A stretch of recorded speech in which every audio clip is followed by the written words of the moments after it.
Star hospital సుఖీభావ్కు తిరిగి స్వాగతం. Powered by AgriGold ఆయుర్ సుఖ మల్టీ స్పెషాలిటీ ఆయుర్వేదిక్ వైద్యాలయ. శరీరానికి అనుక్షణం కాపలాగా ఉంటూ జబ్బుల ముట్టడి నుంచి మనల్ని కాపాడే వ్యాధి నిరోధక శక్తి మన శరీరానికే వ్యతిరేకంగా పనిచేయడం అనేది పురుషుల్లో కంటే స్త్రీలలోనే ఎక్కువగా కనిపిస్తాయని, అది కూడా 20 నుంచి 30 ఏళ్ల మధ్య వయస్సు వారిలోనే ఆటో ఇమ్యూన్ జబ్బులు ఎక్కువగా ఉన్నాయని చెబుతారు నిపుణులు. పూర్తి వివరాల్ని ఇప్పుడు డాక్టర్ని అడిగి తెలుసుకుందాం.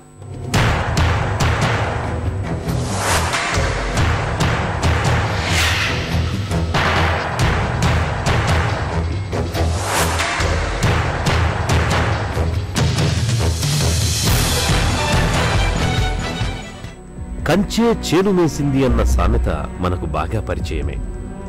రక్షణగా ఉండాల్సిన కంచే పొలాన్ని పాడు చేసినట్లుగా వ్యాధికారక సూక్ష్మజీవుల నుంచి మనల్ని కాపాడే రక్షణ యంత్రాంగమే మనపై యుద్ధాన్ని ప్రకటించడాన్ని ఆటో ఇమ్యూన్ డిజార్డర్స్ గా పిలుస్తారు. సొంత కణాలను శత్రు కణాలను గుర్తించలేని మీమాంసలో రక్షక భటులైన యాంటీబాడీ కణాలు మన శరీరంలోని ఆరోగ్యకరమైన అవయవాలపైన దాడి చేయడం మొదలు పెడతాయి. రక్తనాళాలను దెబ్బతీస్తాయి. థైరాయిడ్, క్లోమం వంటి కీలకమైన గ్రంథుల్ని నాశనం చేస్తాయి. కండరాలను, కీళ్లను, చివరికి చర్మాన్ని సైతం నిర్వీర్యం చేస్తాయి. ఇలా ఎన్నో రకాల సమస్యలు, సుమారు 80 రకాల జబ్బులకు ఇలాంటి ఆటో ఇమ్యూన్ సమస్యలే మూల కారణమని చెబుతారు డాక్టర్లు. ఆటో ఇమ్యూన్ డిసీజెస్కి ఎన్ని పరీక్షలు చేసినా కానీ ఇంతవరకు ఇతమితమైన కారణం కనపడలేదు. అయితే కొన్ని జబ్బులు మాత్రం కొన్ని రకాల వైరస్ల వల్ల లేదా ఇతర క్రిముల వల్ల ప్రేరేపితం అవుతాయి అని చెప్తూ ఉంటారు. అది కాకుండా కొంతమందిలో ఇవి కొన్ని కుటుంబాల్లో అంటే ఫ్యామిలీలకు కూడా ఇవి కనపడుతూ ఉంటాయి. సొంత రక్షణ వ్యవస్థ తన శరీరంపై స్వీయ దాడికి దిగడానికి అనువంశికత మొదలుకొని దీర్ఘకాలిక జబ్బుల వరకు అనేక అంశాలు కారణంగా ఉంటాయి. అయితే ఈ ఆటో ఇమ్యూన్ జబ్బులనేవి పురుషులతో పోలిస్తే స్త్రీలలోనే కాస్త ఎక్కువగా కనిపిస్తుంటాయి. ఆటో ఇమ్యూన్ జబ్బుల్లో ప్రధానంగా సిస్టమిక్ లూపస్ ఎరిథ్రోమైటిస్ జబ్బు గురించి చెప్పుకోవాలి. దీన్నే వాడుకలో SLE అని కూడా పిలుస్తారు.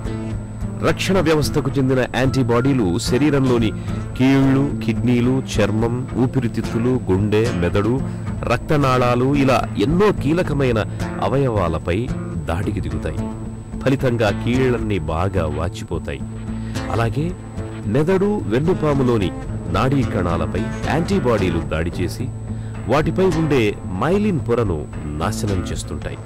దీంతో నాడుల్లో సంకేతాల ప్రసారంలో అవరోధాలు తలెత్తి మల్టిపుల్ స్క్లీరోసిస్ అనే సమస్య వచ్చి పడుతుంది.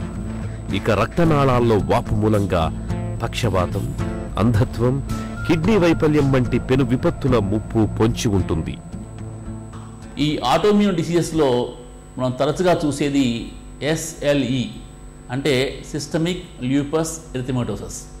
ఇది సాధారణంగా కొంతమందిలో కీళ్ళ నొప్పులతో మొదలై చర్మం మీద మచ్చలు ఏర్పడటం, వెంట్రుకలు బాగా రాలిపోవటం, అదేవిధంగా వ్యాస్కులర్ సంబంధించిన ఇతర సిమ్టమ్స్ అంటే కొంతమందికి యూరిన్లో ప్రోటీన్స్ పోవటం, రకరకాల సిమ్టమ్స్తో వీళ్ళు ప్రజెంట్ అవుతూ ఉంటారు.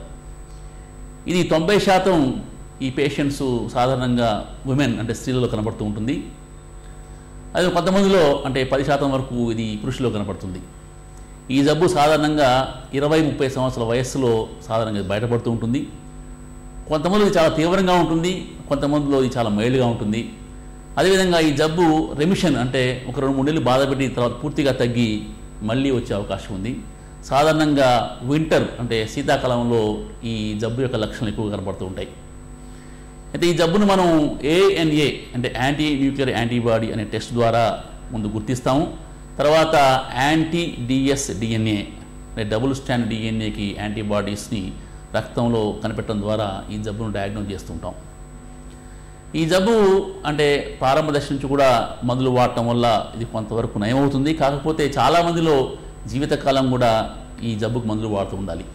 ఈ ఆటోఇమ్యూన్ డిసీజెస్ ఒక్కొక్కసారి నర్వస్ సిస్టమ్ కూడా అంటే నాడీ వ్యవస్థను కూడా దెబ్బతీసే అవకాశం ఉంది. ఇందులో అతి ముఖ్యమైనది మల్టిపుల్ స్క్లెరోసిస్. అదేవిధంగా ఇతర నాడీ వ్యవస్థ వచ్చే జబ్బులు, ఉదాహరణకు గిలియన్ బ్యారీ సిండ్రోమ్ కూడా ఇది ఒక విధమైన ఆటో ఇమ్యూన్ ప్రాసెస్ కావచ్చు అనుకుంటున్నారు. ఎందుకంటే మన రక్తంలోకి ఏదైనా వైరస్ ఏదైనా ఎంటర్ అయినప్పుడు లేదా ప్రవహించినప్పుడు ఆ వైరస్కి యాంటీబాడీస్ తరుగుతాయి. ఇదే యాంటీబాడీస్ మన నరాలను కూడా దెబ్బతీస్తాయని చెప్తూ ఉంటారు. ఇది మనకి సాధారణ గిలెనిబారి సిండ్రోమ్ కనపడుతూ ఉంటుంది. సాధారణ జ్వరం వచ్చిన కొన్ని రోజులకి 2-3 వారాలకి చాలామంది కాళ్ళు చచ్చిపడిపోయి స్లోగా నెమ్మదిగా ఈ పెరాలసిస్ పైదాకా పాకుతుంది. దీన్ని గిలెనిబారి సిండ్రోమ్ అంటాం. దీనికి కూడా కొన్ని రకాల చికిత్సల ద్వారా దీన్ని తగ్గించవచ్చు.